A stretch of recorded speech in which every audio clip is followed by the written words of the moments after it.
Я приветствую вас, дорогие друзья, уважаемые гости и подписчики моего канала. Максим Гольдар на связи прямо сейчас. Максим, приветствую вас. Здравствуйте, Александр. Здравствуйте, люди уважаемые.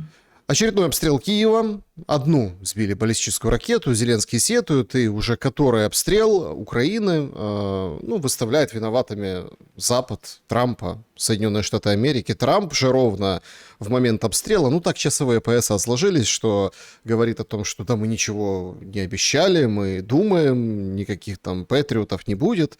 И, в общем-то, дал задание Рубио, чтобы в ближайшие недели активизировать переговоры. Мол, не ракеты нужны, а завершение войны. Вообще, конечно, ситуация складывается катастрофическая. Уже отдельные товарищи выходят в публичное пространство и говорят, что экономики не будет. То есть можно сколь угодно радоваться, как сегодняшнему обстрелу по Уфе, по нефтеперерабатывающему заводу, по Вайлдберрис можно. И это как бы есть в медиапространстве, все понятно. Но Гетманцев вышел, говорит, склады горят, экономики, швах, все. То есть непонятно, что будет дальше. И кажется, все приняли эту игру на истощение. Но с каких позиций? Я имею в виду Россию, Украину, Америку и Европу. Я не думаю, что будет идти война на истощение. Я настаиваю на своей точке зрения, что Россия не может себе позволять играть в войну на истощение. Не может и все.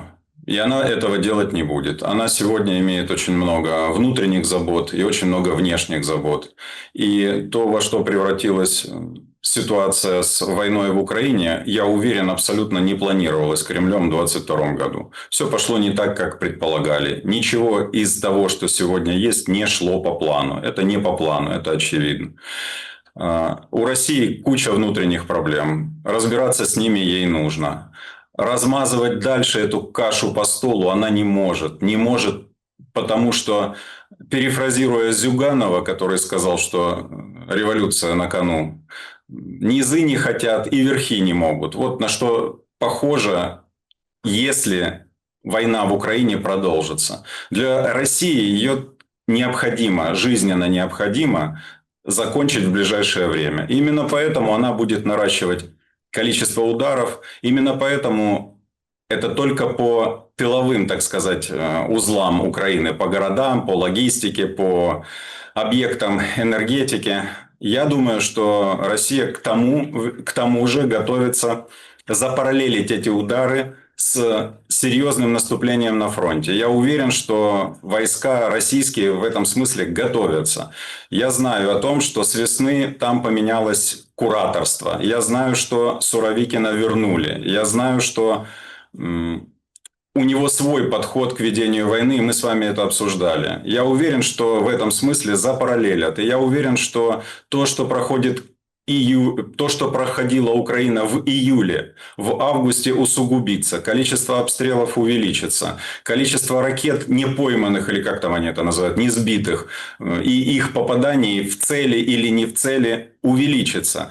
Именно так будет, не будет по-другому. Россия не может позволить себе иного. Кроме того, у России в сентябре выборы, и о каких-то победах власть должна будет рассказывать и показывать собственному народу. И она будет это делать. А пострадает от этого, повторюсь, Украина. Да, вы правильно заметили, там есть попадания по Уфимскому заводу, как обычно по Вайлдберрисам, какие-то дроны там что-то подранили, какой-то сухогруз. Это все понятно. Но мы с вами уже обсуждали, Александр, что это не принесет никакой вообще даже тактической победы Украины. Не будет здесь никаких переломов. Зеленский врал насчет этих переломов. Их не будет и не может быть. Просто создавалась картинка. Он мастер в формировании картинок и потом продажи этих картинок на Западе. Вот и все. Вспомните все его картинки с выездами к тем или иным городам и фотографировании рядом с теми или иными городскими стеллами. Где сейчас эти города? И почему не там Зеленский? Да потому что эти города уже давно не под контролем Украины. Этим все и закончилось. Вопрос возникает, зачем тогда все это было, кроме как не формирования бизнес-картинок, которые он потом добросовестно, вернее недобросовестно продавал на Запад. То же самое и здесь. Ударили в мае, начали бить по российским портам и российским кораблям, которые выходили, заходили, рассказывали о том, что это ворованное зерно возится, потом рассказывали, что там какие-то запчасти для ракет там могут возиться в этих кораблях. Тогда вспомните наш эфир с вами. Мы предположили, что незабаром, как по-русски. Незабаром Россия просто закроет выход Украине к морю. Это же сейчас произошло. Одесса уже в этом смысле не функционирует. Осталось немножко морских путей там в районе Николаева. Я думаю, и это закончится очень скоро. Очевидно, что Россия приняла решение, что у Украины не будет выхода к морю. И так и станет. По сути, так и станет. Теперь, что касается США. США точно так же, уверен, сегодня заинтересованы хотя бы во внешнем мирном движении. Пусть не в сильно реальном, но все-таки во внешнем. У них очень серьезные проблемы в Иране. Они не знают, как оттуда вылезти красиво. И у них с каждым разом, находясь там, и с каждым разом... Это как зыбучий песок. Вот они вступили туда, да, и нога дергаешься, а нога глубже, глубже, глубже, глубже. Также США и завязли в Иране. Они не понимают, как оттуда вылазить сейчас с красивым выражением лица и более-менее гордо поднятой белобрысой или какой там головой. А нужно это делать. Выборы в ноябре. И выборы, по всем прогнозам, будут проигрышные. И для них сегодня эскалация в Украине абсолютно, я имею в виду для них, это для Трампа и его администрации, это абсолютно нехорошо. Поэтому они попытаются сделать что-то, чтобы хотя бы внешне у себя в Америке показать картинку, что они привели ситуацию к миру. Здесь уже начинается конфликт, назовем это так, дипломатический конфликт между ними и Россией. Россия заняла свою позицию. Она сказала: давайте не будем больше ничего нового выдумывать. Там в Анкоридже мы переговорили с вами. Какие-то определенности тогда были достигнуты. Вот давайте вы вернетесь к исполнению этих определенностей. А после этого мы уже попридумываем что-то еще. Все остальное нам не интересно. Санкциями, очевидно, на сегодня Россию не получится у них напугать. Самое главное, что Россия боится другого, не санкций. И это озвучил Медведев позавчера. Или позапозавчера. Он сказал, что для них выигрыш в войне – это обозначает жизнь страны под названием Россия в том виде, в каком она сегодня есть. В том числе вот этой системы власти, которая выстроена в России. И власть российская это понимает. Поэтому для них выигрыш в Украине – это вопрос, в общем-то, жизни и смерти. И они будут достигать этого результата. Я имею в виду, будут достигать победы любыми путями. У них нет других вариантов. Не могут они себе позволить вот эти заморозки, давайте приостановим по линии, а давайте о чем-нибудь договоримся, а вот у нас есть новая идея. Они не будут сейчас воспринимать эти новые идеи. Ничем более серьезным их не напугают. Более того, Россия имеет влияние и прямо, и опосредованно через Китай на Иран. И я думаю, что и Россия, и Китай могут помочь Трампу сегодня более-менее вылезти из ситуации с Ираном, каким-то образом убеждая иранских своих товарищей прекратить особое там сопротивление, каким-то образом договориться с США хотя бы на время выборов, чтобы выборы более-менее прошли, а республиканцы продали американцам, внутренним избирателям картинку о том, что они достигли там каких-то результатов. Россия и Китай могут в этом помочь. И я уверен, это еще одна из карт на столе переговоров между русскими и американскими. Теперь, что касается Трампа и его дадим ракеты, не дадим, или как там, разрешим разрабатывать, не разрешим разрабатывать. Нет, там интересно, он говорит, мы покажем, как их делать. Как мы разрабатываем. Да, а потом говорит, вы что, там же ключевая фраза, что когда ты передаешь технологии, будь готов, что они развернутся против тебя.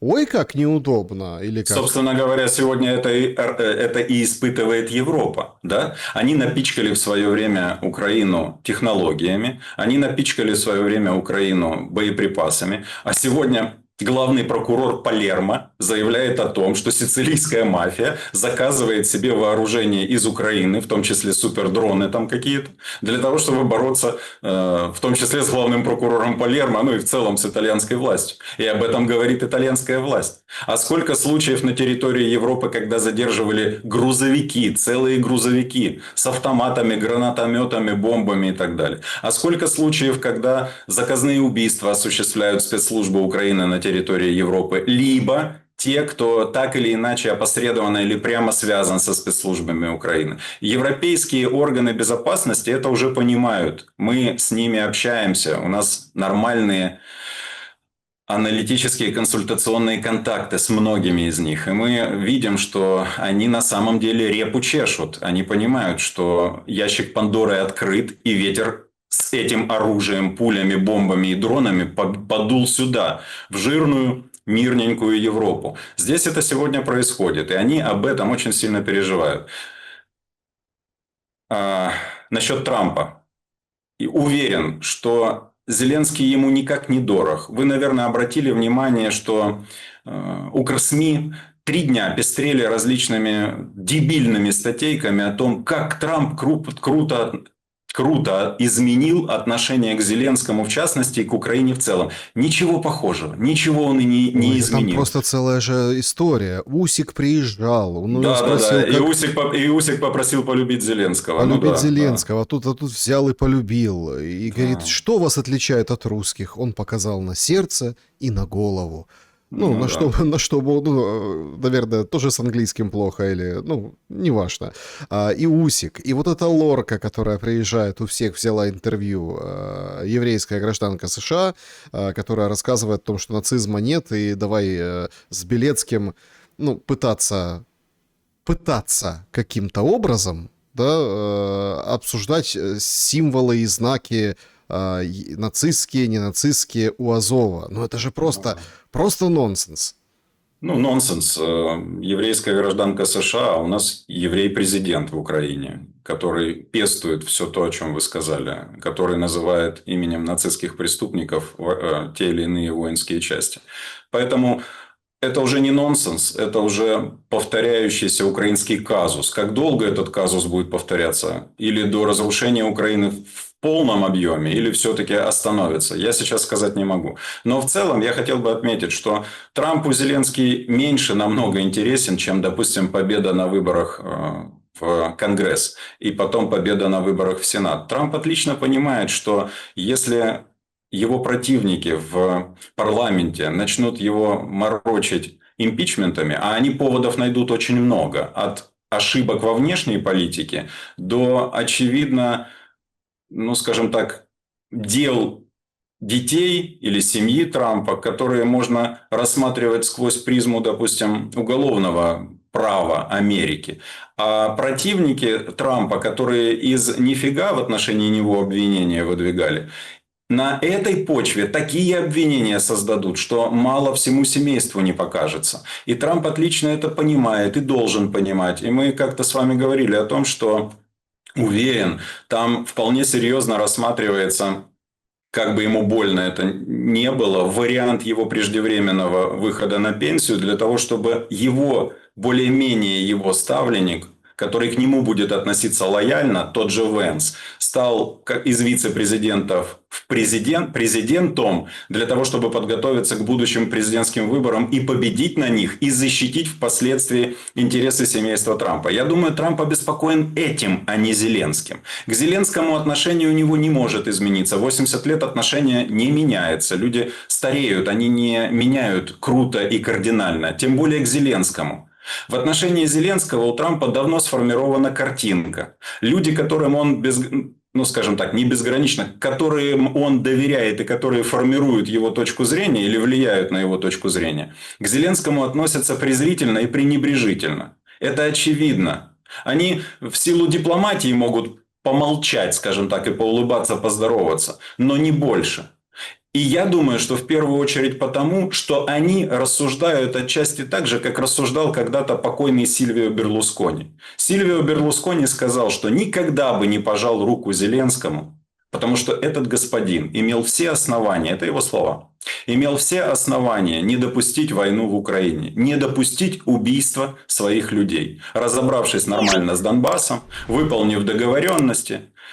И страна бы не разлетелась на запчасти, и люди бы из нее не уезжали. Так сказал Сильвио Берлускони. Уверен, что примерно похожим образом к нему, к Зеленскому, относятся другие американские государственники. А американские крупные коммерсанты относятся к нему так, как называл его министр финансов и очень близкий друг и советник Трампа Бессент.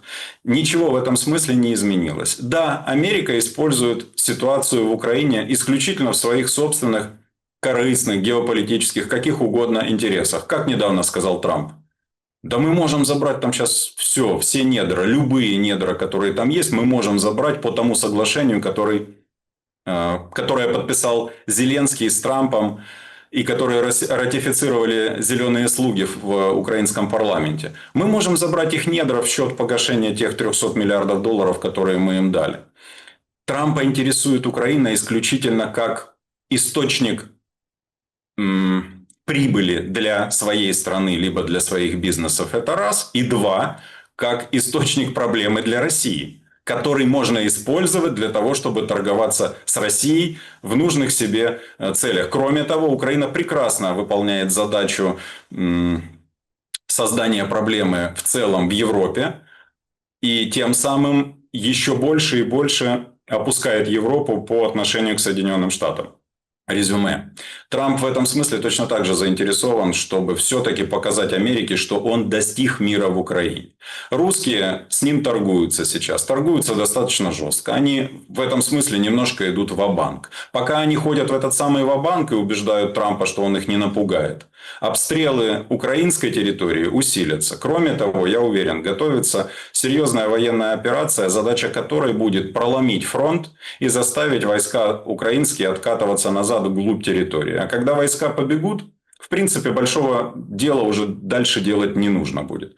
Полагаю, вот так будут развиваться события, и развиваться они будут в ближайшее время. Август будет для нашей страны очень горячим. Очень горячим. После выборов, я помню наш с вами разговор, вы говорили о том, что... Мы говорили с вами о том тогда, что, скорее всего, мобилизация в России произойдет, о которой говорят давно, но будет она не до выборов, а чуть позже. Вот я думаю, что это будет иметь место, если до выборов Россия не добьется своих задач здесь, в Украине.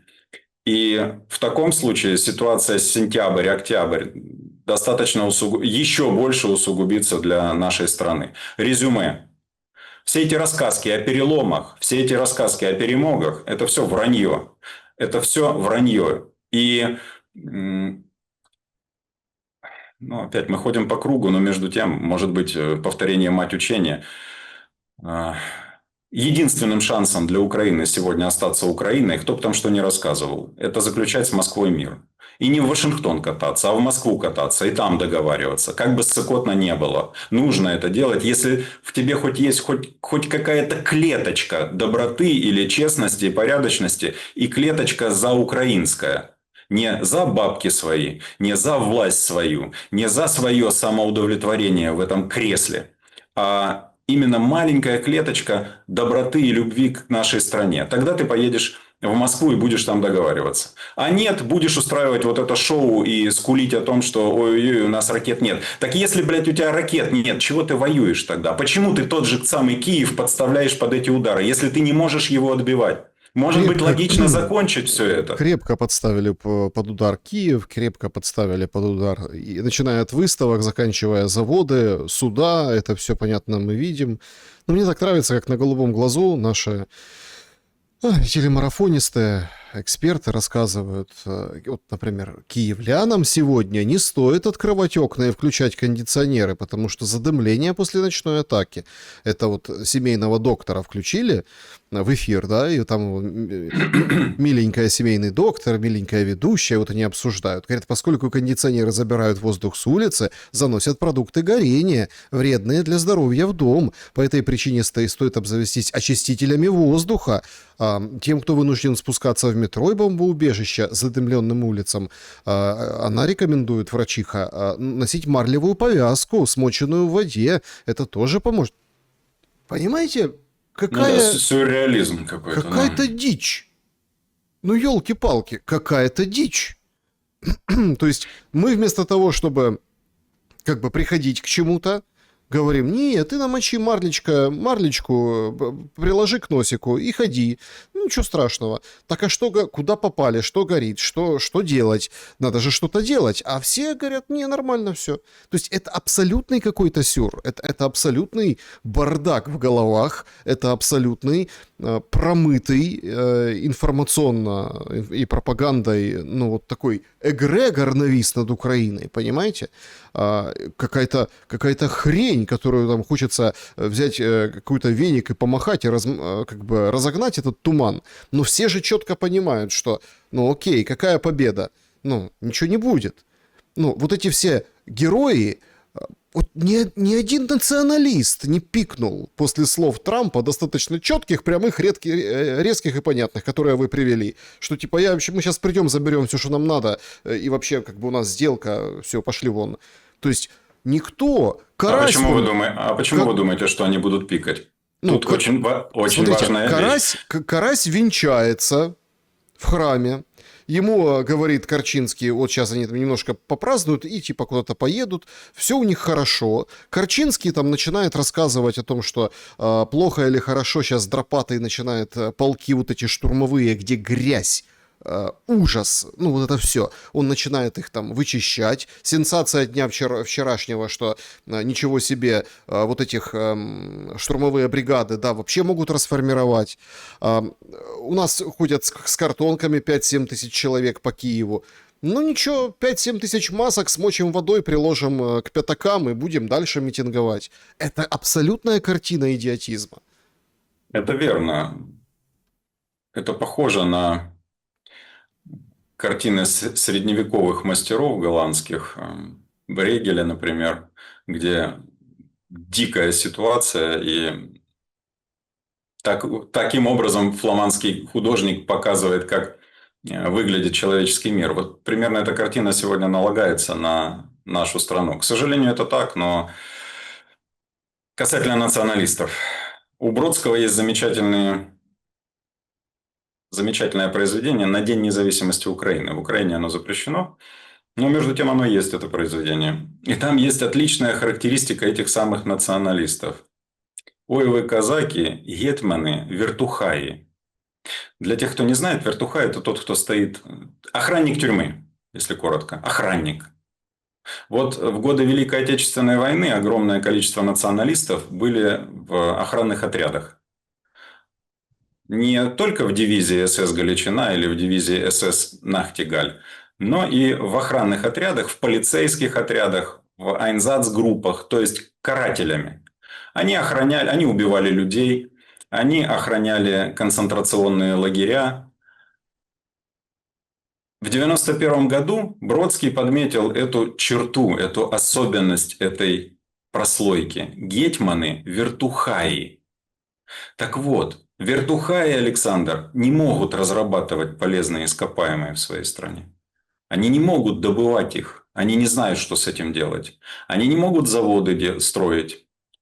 Это не их, но они могут быть вертухаями. Поэтому они и молчат в надежде на то, что они будут вертухаями и будут охранять чужое западное уже добро здесь. От собственных сограждан и собственных соплеменников. Поверьте, там где-то внутри, на генно-клеточном уровне, у них мысли только об этом. И они себя этим успокаивают, что они в вопросах вертухайства пригодятся. Поэтому ждать от них какого-то там вяканья в сторону Трампа по поводу того, что он заберет все полезные ископаемые Украины, все богатства Украины, данные ей Богом, от этих не нужно.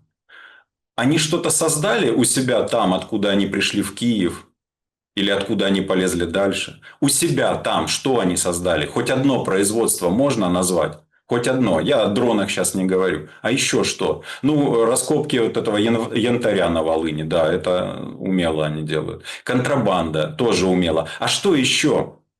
Все, что им оставила Советская Республика Украина, все пропито, продано, распилено, разворовано, рухнуло. Там же не осталось ничего. О чем? И они будут переживать за полезные ископаемые нашей страны. Они не знают, что с ними делать. Зато вертухайством они могут заниматься замечательно.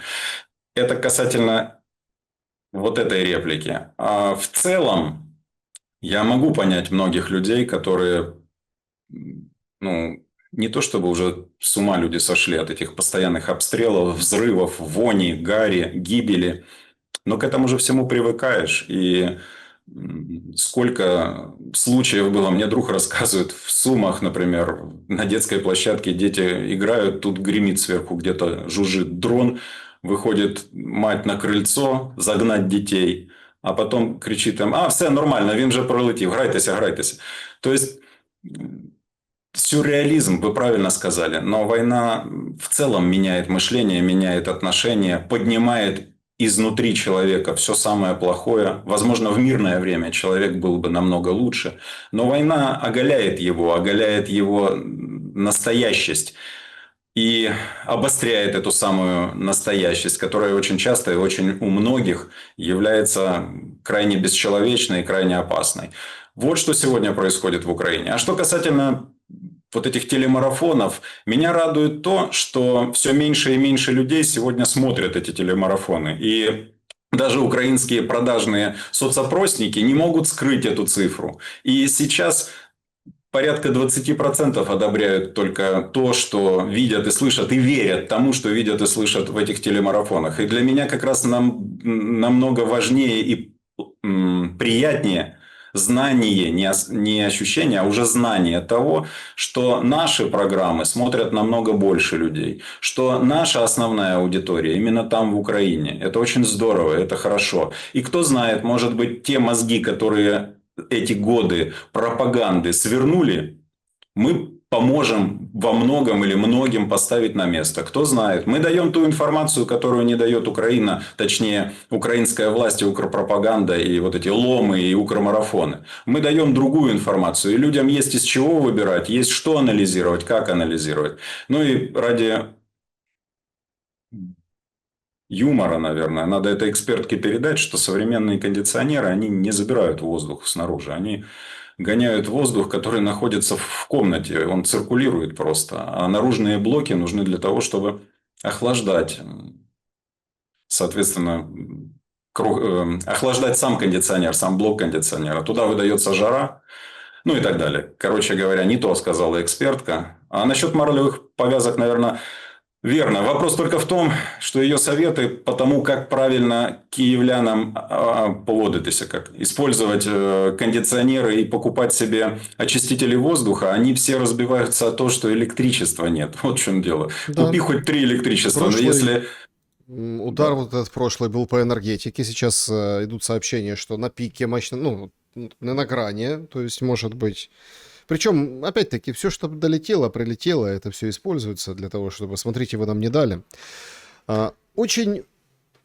А, кстати, заметьте, очень успешно используется. Смотрите, вы нам не дали. Смотрите, у нас там все сломалось. Смотрите, у нас нет электростанций. Смотрите, ничего нет, ничего нет, ничего нет. Опачки, хозяин всех украинских электростанций 2 новых самолета купил. Это как? На разрушенных электростанциях? На отсутствие электрогенерации, если это твой основной бизнес? Так не бывает. То есть надо отдать должное тем, кто сегодня управляет Украиной. Они мастерски лгут и мастерски умеют свою ложь продавать. Наверное, из-за этого Трамп в свое время назвал Зеленского великим торгашом. Но ведь это факт. Ну и, конечно, тут идет такой момент, когда пытаются встроиться в повестку. Сейчас Европу качает юридически, бюрократически, физически. Испанская Сеута, которая подверглась вторжению марокканцев.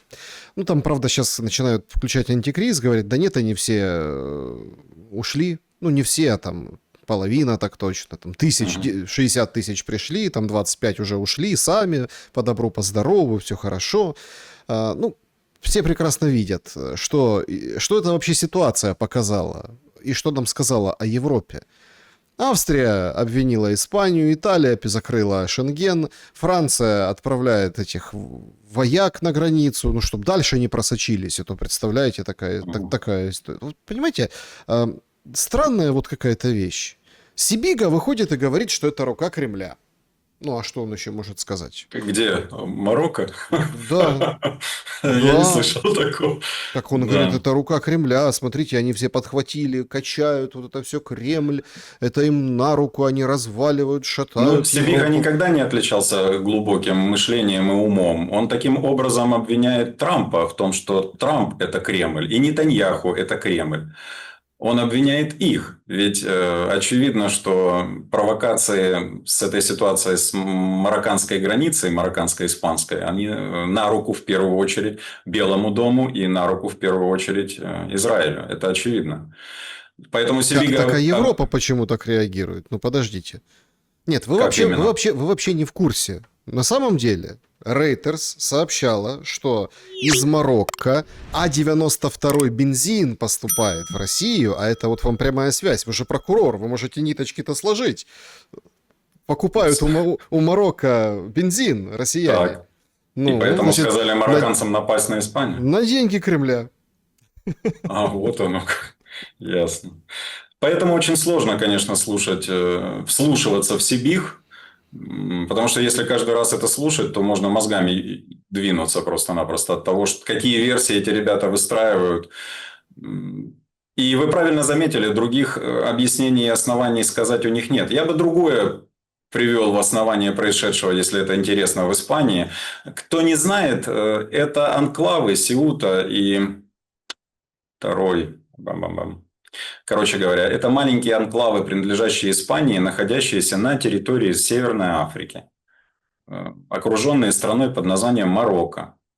И этим анклавам 500 лет. В свое время, когда в 16 веке были войны между Испанской и Португальской империями, эта часть по договору между этими двумя империями с тех времен стала испанской, землями испанской короны. Так они и остались.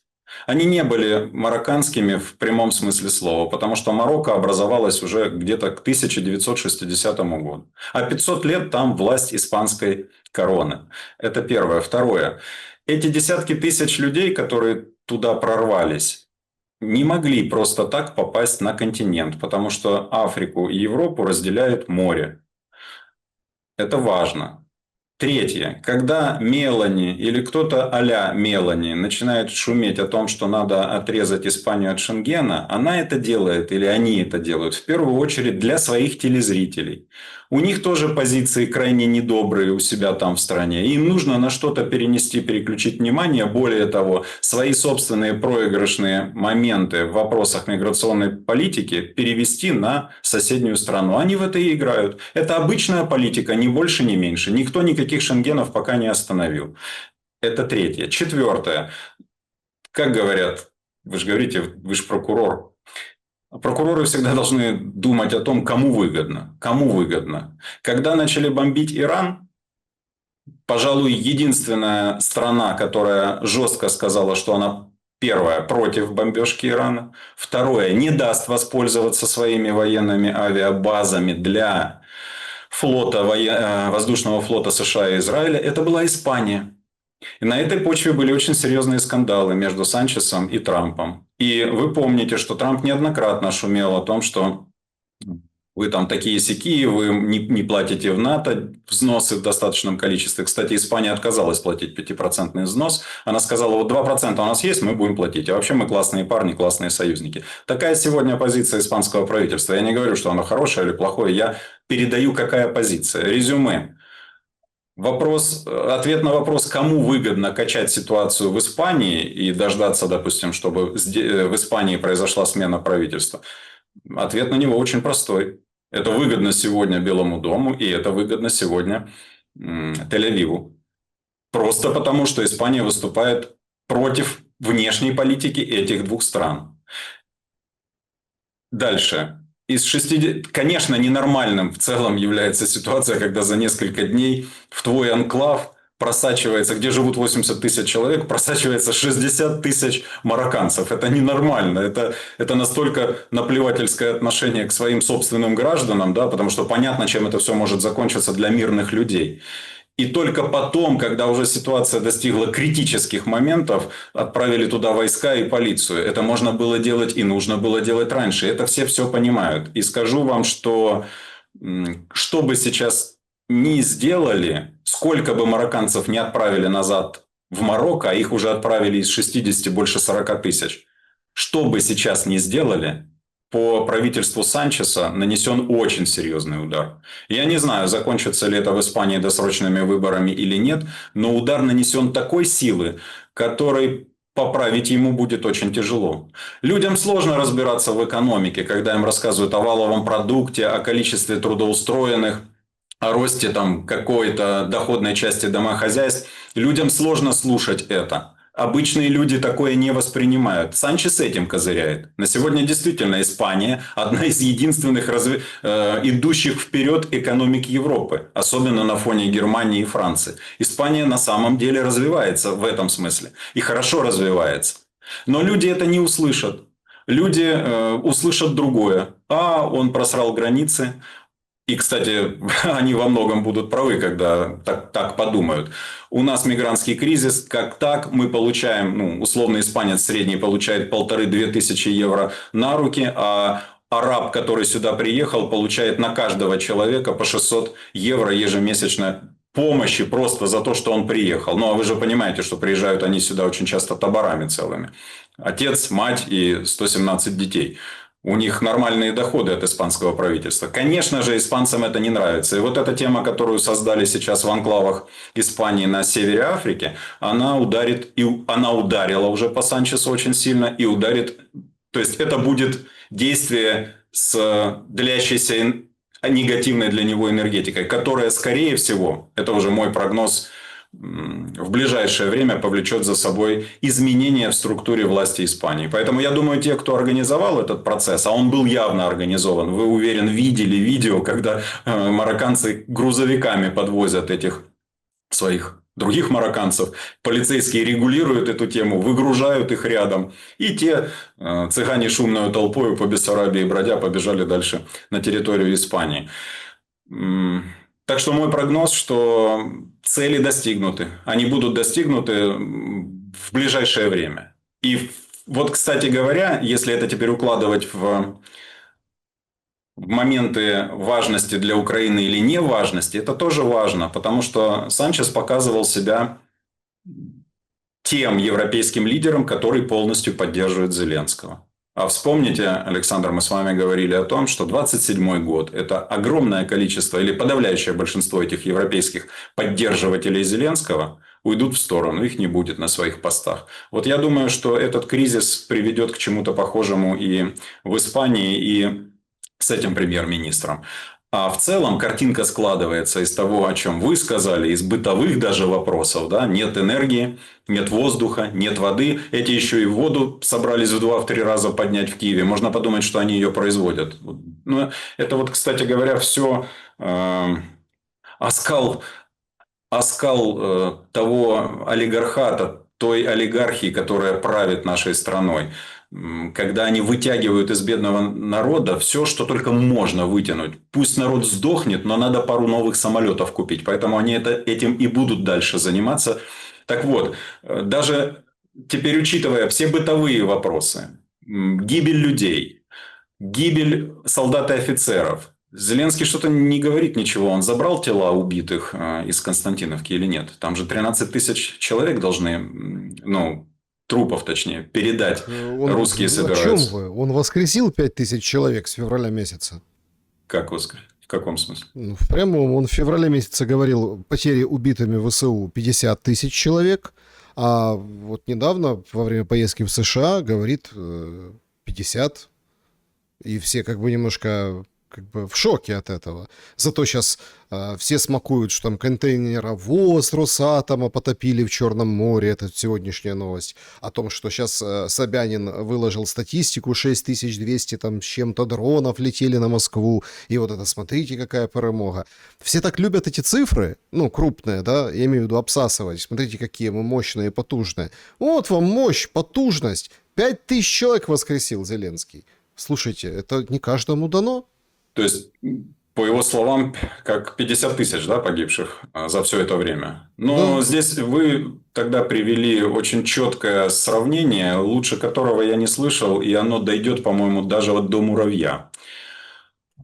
И даже до националиста. Я уверен, дойдет. Потому что Зеленский его спишет потом, когда придет время, если националисты это не понимают. Так вот, вы тогда такую арифметику классную использовали. Мне понравилась простота и доступность. В Украине 30 тысяч населенных пунктов. 50 тысяч на 30 тысяч разделить, это условно по 1,5, 1,7, прости господи. Ну пусть 2. То есть условно в каждом украинском населенном пункте всего лишь 2 могилы погибшим солдатам и офицерам. 2 могилы. А теперь вопрос к людям. Вы сами видели у себя в городах, в селах, в районах военные кладбища? Надо что-то доказывать здесь, что их не 2 эти могилы. Что Так а их... зачем он это говорит? Он патологический лжец. Он не может не лгать. Когда он не готов, он сначала... Когда он не готов, он готовится к любому выступлению, чтобы красиво солгать. Но когда он не готов и задается вопрос, допустим, внезапный, он внезапно не может сразу же на него ответить. Он теряется. Вспомните, когда ему задали вопрос, где 100 миллиардов долларов? Где? Их досчитаться не могут. Я не знаю. Куда-то делись. Вот тупой же был ответ. Тупой, потому что он не готовился к нему. Полагаю, и здесь тупая ложь пошла. Та цифра у него запомнилась, которая... была в начале года в башке. Так он забыл просто цифру, что 50-55. Она прозвучала заново. И вот поздравляю вас, гражданин Саврамши, так сказать. Он не подготовлен был. Да, он рассказывал о том, сколько убито русских, но тогда вопрос, почему не забираешь трупы убитых? Ведь матерям, женам надо проститься с ними, провести в последний путь. Ответ очень простой. Он очень боится показать, сколько на самом деле погибло людей. Он постоянно лжет на этот счет. Он лжет, потому что он руководит тем, что происходит. И под его руководством гибнут эти люди. Могли бы не гибнуть. И плюс не нужно выплачивать деньги семьям погибших. Можно сказать, что их нет. Они там пропали без вести или, возможно, где-то в плену. Ну и думай потом, в плену или нет. Мы с вами и эту арифметику разбирали. По концу войны минимально в Украине будет 6 миллионов тех или иных ее участников. Ветеранов, условно назовем это так. 6 миллионов участников будут требовать, на них нужно будет выплачивать Украине не менее 25-30 миллиардов долларов ежегодно. Этих денег у страны нет. Ответ очень простой. Им никто ничего выплачивать не будет. Те, кто сегодня воюют, непонятно за что, да? Трамп же говорит, что недра Украины наши. Тогда что вы, на что надеетесь, за что воюете? Землю распродали по реформе Зеленского. За что война идет? Мирные города разрушаются. Куда вернутся солдаты и офицеры? Там не будет домов. А если и будут эти дома, это будут дома олигархов. Либо надо будет ехать на Западную Украину, где свои сограждане будут сдавать тем, кто воевал, и у которых какие-то деньги есть, эти самые квартиры и дома втридорого по отношению к европейским ценам. И так далее. За что тогда все это идет? Если нет энергетики, если сам Зеленский говорит о том, что нечем сбивать баллистику, если нет кого отправлять в армию, люди не хотят служить, не хотят воевать больше. Если нет вооружений, вопрос возникает, зачем ты тогда играешь в эту войну? Для чего? Любой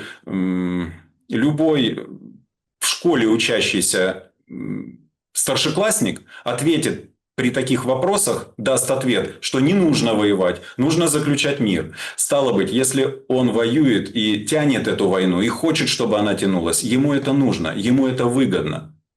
Кто, когда ему в последний раз, вот это улюблена блогерка Трампа не задавала ему вопрос, а в чем проблема была в 2022 году заключить мир с Россией?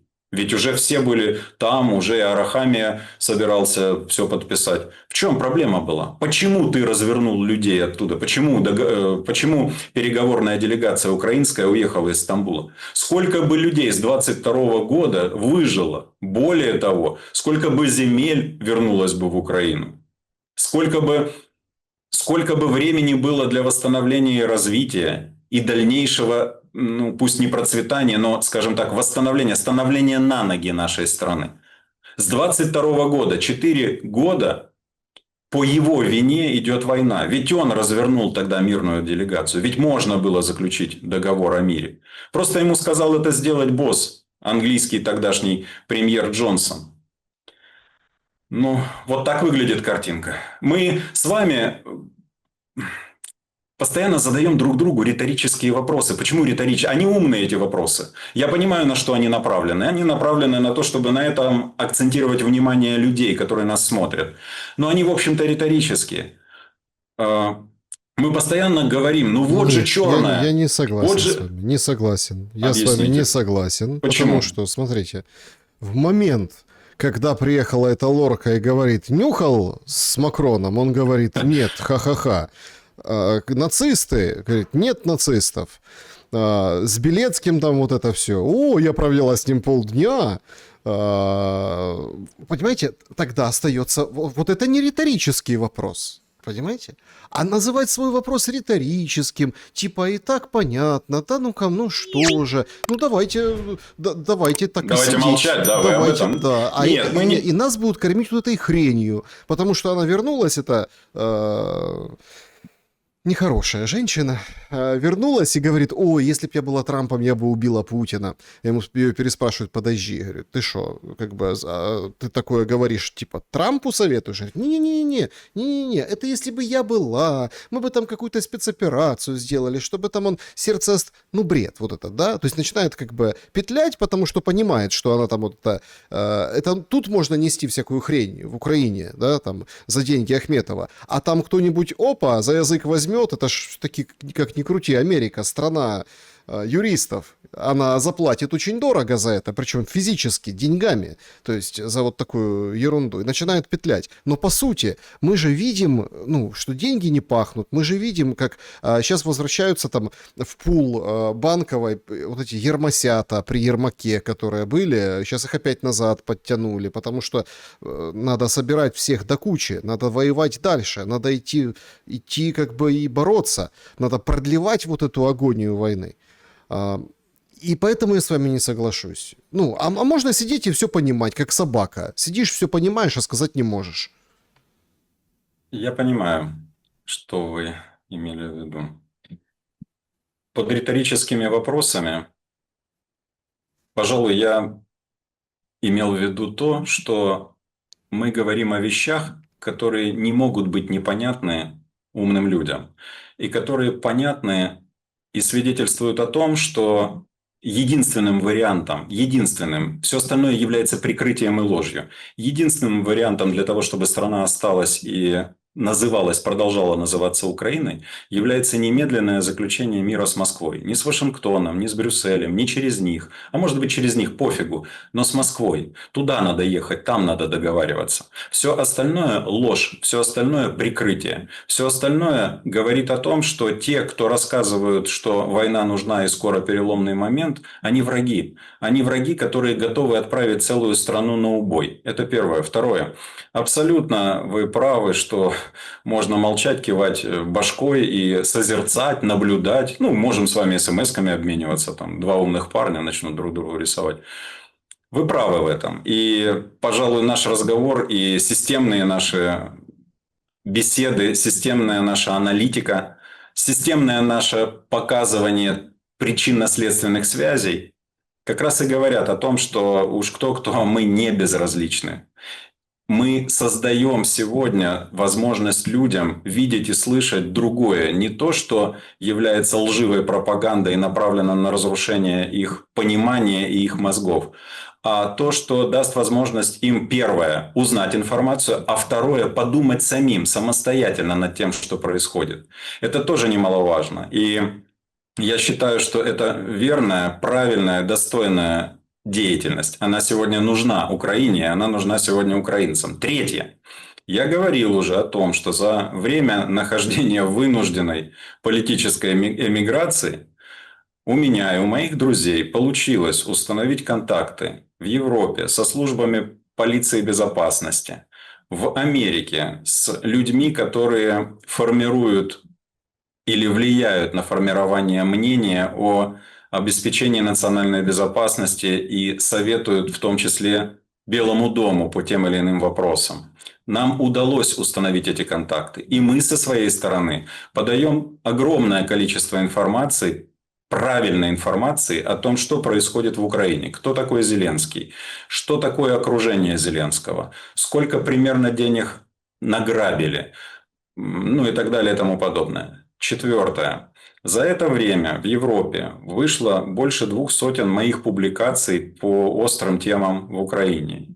По темам, о которых мы говорили с вами. По войне, по миру, по Зеленскому, по коррупционной пирамиде, которая создана.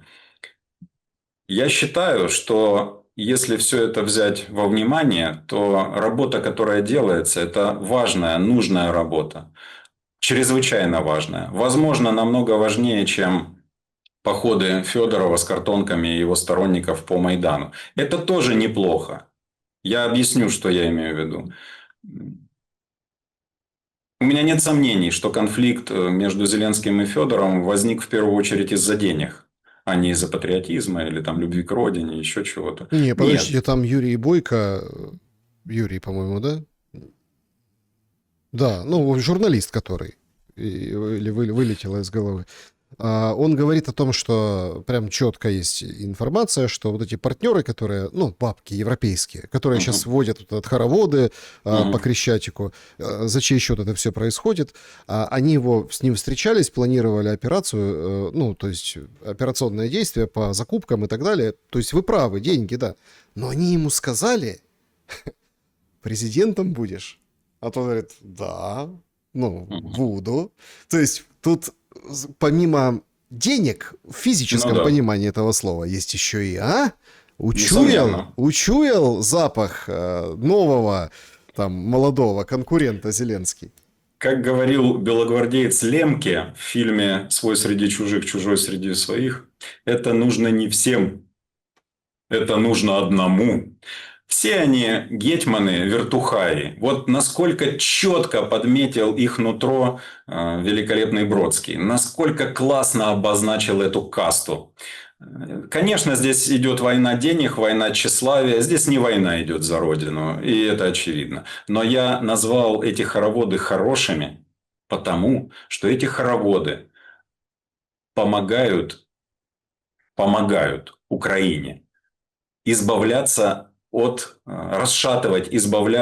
той страшной надстройки, которая над ней сегодня есть и которая называется государственным аппаратом во главе с этим так называемым президентом. И это, на мой взгляд, чрезвычайно важно. Да, я понимаю, что могут прийти на смену люди еще более опасные, еще более страшные. Но знаете ли, любые изменения – это окно возможностей. И потом, уверен, что любое изменение во власти в Украине, любое вообще, даже если туда придут откровенные нацики, немедленно или параллельно будет сопровождаться необходимостью подписания мира с Россией. Уверен, что это будет требованием к легитимизации хунты, которая может прийти на смену Зеленского. Федоров то будет, или не Федоров, или те фамилии, которых вы перечисляли, у которых брали интервью у любимой блогерки Трампа. И то возможно. Но уверен, что это запараллелится с подписанием мира. А это уже хорошо. Это всегда окна возможностей. В том числе для тех, кто желает возвратиться в Украину и выстраивать ее и восстанавливать ее. Я все понимаю. Я отдаю себе отчет в том огромном море опасностей, которые будут ожидать нормальных людей в Украине. И все-таки многие нормальные люди будут это делать просто в силу своей природы. Это факт, это тяга, это желание, это необходимость. Это дух, в конце концов. Я думаю, так. Знаете, хочется, конечно, на какой-то позитивной ноте закончить наш с вами разговор, но нет, не получится. Ну, кредит дали, 3 миллиарда. Да, кредит дали, и людей погнали вперед. Зеленский открыто говорит, будем мобилизовывать. Тропатый чистки устроил в ВСУ по вот этим батальонам смерти. Точнее, как батальонам смерти. Там же тоже как это надзирают. Ну, вертухаи, да. А есть вообще, скажем так, товарищи, которые вместо пушечного мяса используются. Это «Скала», там 225-я. В общем, там начинается лютый замес. Да, это же типа любимые полки Сырского, а Дропатый будет их править. Но как это отражается на людях? Прямым образом. Случай великолепнейший. Дом частный, смело, Черкасская область, берет военкомы ломик и ломиком, ну, прям вырывают двери. А там стоит женщина, ну, с телефоном с мобильным. Они залетают туда, они видят, что я с мобильным телефоном. Они растерялись, они думали, что там же мужики прячутся, наверное, какие-то. И быстренько-быстренько ретировались. Я у себя даже в телеграм-канале так пошутил. Ну, понятно, искусственный интеллект, в Луганске снято где-то, форму переоделись, там что-то такое. Ну, успокойтесь. А тут нет. Областной ТЦК устраивает служебную проверку. А это уже, ну, там милиционера не было ни одного. Это понятно, кто зачем ехал. Ну, то есть врываются в жилища конкретно с ломиком. То есть у нас тут есть рассуждение о том, а ТЦКшники это военные? Ну так военное же положение, давайте раздадим им оружие. Корчинские говорят, там, открывать огонь на поражение. А им оружие вроде как пока не дали, ну имеется в виду боевое на применение во время оповещения. А ломики уже есть. То есть, понимаете, что продав людей, Зеленский, ну, ситуацию, как это принято говорить, не в лавровском или там кремлевском понимании политическом на земле, а именно в таком в сленге, ну, там, ментовском вот этом. То есть, а ситуация на земле становится просто, она выходит из-под контроля. Ну, здесь можно только посоветовать людям следующее. Верховный суд Украины давно принял решение о том, и это прецедент для всех других судов, что свое жилище человек может защищать любыми методами и способами. Поэтому в случае, если кто-то из врагов ломится в дом, в дверь, а человек не обязан знать, кто это ломится, это очевидно незаконно, это преступление, и человек имеет право открыть огонь по тем, кто ломится к нему в дом. Без санкций суда туда заходить нельзя. У ТЦК, я уверен, никаких санкций не было. Даже наличие там полиции не давало права вламываться в дом, взламывать двери. Поэтому налицо очевидное преступление со стороны этих военных. Ну, а то, что у женщины не было оружия, что ж, ну, это такой факт. Будут факты, где у людей будет оружие, и люди будут сопротивляться. Да, дальше будут судебные разбирательства. Да, их, скорее всего, этих ребят задержат и кинут в камеры. Но по итогу это все закончится оправдательным приговором, потому что они защищали себя, свою семью, свой дом. А дом неприкосновенен по Конституции. И стрелять можно, обороняться можно. Это уже мой совет как юриста. И в целом, давнее выражение. Лучше пусть двое ведут, чем четверо несут. Поэтому это ответ тем, кто думает, как вот быть, если попадут в ту или иную ситуацию. Очевидно, что людей, которых ловят людоловы, отправляют потом на смертоубийство. И для правительства это важно. Им нужно получить деньги, им нужно получить оружие. И они будут продолжать это делать. Не то, чтобы здесь воля и желание человека, что выбирать, но все-таки выбор какой-то есть. И вот с юридической точки зрения защита своего собственного дома допускается любыми средствами. Тем более, что человек не обязан знать, кто именно к нему ломится с ломиком, с автоматом или с пулеметом. Человек должен в таком случае занять позицию: я думал, что забегают оккупанты. Я так считал. Мне показалось, что это было именно так. Это... Такие слова могут сейчас быть подвергнуты каким-то критике или вопросам. И понятное дело, что эта формула, она не является универсальной, а в каждом конкретном случае нужно будет думать о том, как объяснять. Но между тем, похожая формула работает. И похожая формула даст результат в виде оправдательного приговора впоследствии. Плюс один-два долбоеба в форме получат свое, другие лезть не будут. Другие будут аккуратнее. Получали Полагаю, так. уже. Получали же уже. И поножовщина были, и все. Это же не останавливается. Сколько случаев было противодействия? Мы не знаем... Сейчас, Александр, мы не знаем с вами, сколько могло бы быть, если бы не было этого сопротивления. Возможно, было бы все намного хуже. Сопротивление людей все равно тихонечко идет. И многих останавливает из тех, кто хочет поймать человека и продать его дальше на войну. Вспомните, раньше людоловы работали 2-3, да, 2-3 человека. Сейчас они на одного нападают 5-6, при этом еще и пытаются выставить оцепление, чтобы других не подпускать. Поэтому я думаю, что все равно момент сопротивления, тихого сопротивления, пока снизу, он уже состоялся. И уже эти процессы идут. И с каждым разом ловить им людей и отправлять их на фронт становится все сложнее. Но, конечно же, если их в этом преступном промысле покрывает президент, покрывает высшее военно-политическое руководство, они чувствуют себя защищенными, они чувствуют себя по закону правыми. Но это ж такое дело. Это если ты живой, ты по закону прав. А если кто-то, женщина или мужик, будут защищать свой дом, и того, кто напал на этот дом людолова, вынесут вперед ногами, я думаю, для многих это тоже будет остережение. Я не призываю к тому, чтобы в стране началась гражданская война. Я не призываю к тому, чтобы люди шли на преступления. Я призываю к тому или объясняю то, что можно защищать себя, и это будут законные методы, и если выдержишь впоследствии, то по итогу ты победишь. Победишь в том числе в украинских судах, как бы это странно ни казалось. Верховный суд установил правила. Обойти это правило не может ни районный, ни городской, ни областной суд. Не получится. Уже принято решение. Действия по защите собственного жилья, а если тем более там находится семья и дети, являются законными. Какие бы методы и механизмы для этого не предпринимались. Оружие, нож, там, молоток, лом, в конце концов, и так далее и тому подобное. Не думаю, что это мажорная нота для окончания. Давайте еще что-то. Может, что-то хорошее все-таки произошло или произойдет в Украине.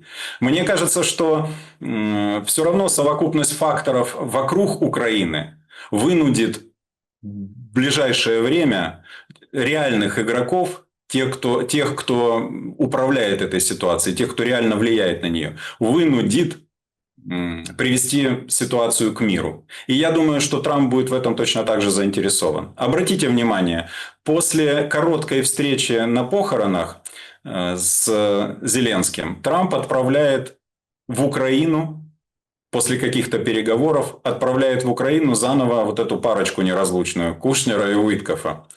До этого эти встречи откладывались по разным причинам. Я думаю, что а после этого они должны будут полететь в Москву. И там их уже должны будут принять. А перед этим произошла встреча и разговор между Рубио и Лавровым. Где Рубио говорил, а давайте заново, а Лавров говорил, нет, давайте вспомним Анкоридж и с него будем отталкиваться. Так вот, я думаю, что определенные подвижки в переговорах все-таки имеют место. Я думаю, что эта неразлучная парочка поедет сначала в Киев, не просто выслушивать Зеленского, а ставить определенные ультиматумы. И дальше после этого поедет в Москву говорить о том, какие результаты были ее переговоров с Зеленским. Я полагаю, что русские занимают такую позицию, что, ребят, вы к нам просто так не катайтесь, вы со своим холопом там решите проблему, а потом уже к нам приезжайте, мы будем с вами как взрослые разговаривать. Зачем все это, вся эта почкотня словесная, просто так? Полагаю, вот так выглядит сегодняшняя позиция, сегодняшние разговоры. Еще раз, уверен, что ситуация в Иране вполне может быть, нынешняя ситуация, то, где США там как в зыбучих песках, вполне может быть для России картой козырной для того, чтобы влиять на Соединенные Штаты и заставить их усадить официальный, подчеркиваю, официальный, легитимный Киев за стол переговоров. Россия не будет подписывать... Это кто? Это кто-то, но не Зеленский. Россия не будет подписывать мирный договор с Зеленским. Это слишком очевидно. Россия считает, что эта бумага ничего не будет стоить и повлечет за собой продолжение войны и провокации. Россия говорит, нам это не нужно.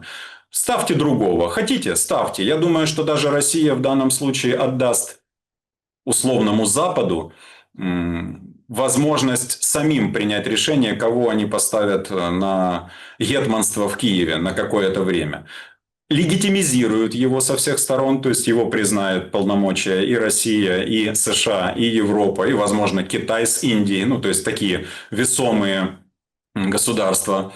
И это даст возможность впоследствии подписать мирный договор. Но уже сама подготовка к мирному договору повлечет за собой приостановление боевых действий, повлечет за собой приостановление обстрелов. Я думаю, что сигналом того, что мирный процесс начался, реальный мирный процесс, единственным сигналом, который воспримет Россия сегодня, будет отставка Зеленского. Я уверен в этом. Другого ничего, я думаю, Россия не воспримет. Она не верит. Я хочу обратить внимание тех, кто меня сейчас и вас сейчас смотрит, нас. Я так часто употребляю слово «Россия» просто по той причине, что от России сегодня зависит, будут взрываться, ракеты в Киеве или не будут, будут гибнуть люди или не будут. В конце концов, меньше станет Украины или не меньше. Так сегодня сложились обстоятельства, так выглядит современная история. А то мне там начинают закидывать о том, что вот, это же не Украина напала на Россию, а ты вот... Я знаю это. Но я гражданин Украины и украинский политик. И я понимаю, что украинские политики имели как минимум 2 варианта действий до 2022 года. Спасать свою страну и не допускать войны, и не делать так, чтобы Украина превратилась в инструментарий в чужих руках. Это первый вариант. И второй вариант – это тот вариант, с которым сегодня Украина столкнулась. Украина сегодня инструментарий, она в чужих руках. Россия, национал-предатели возглавляют Украину. Россия воспринимает эту ситуацию именно так. И недавно Медведев озвучил, он же озвучивает то, что не хочет говорить Путин, да? Он озвучил, что выигрыш в этой войне – это жизнь России, не выигрыш – это, все, хана. То есть, то, о чем я предполагал еще весной и выдвигал эту версию, они сегодня подтверждают там у себя в Москве.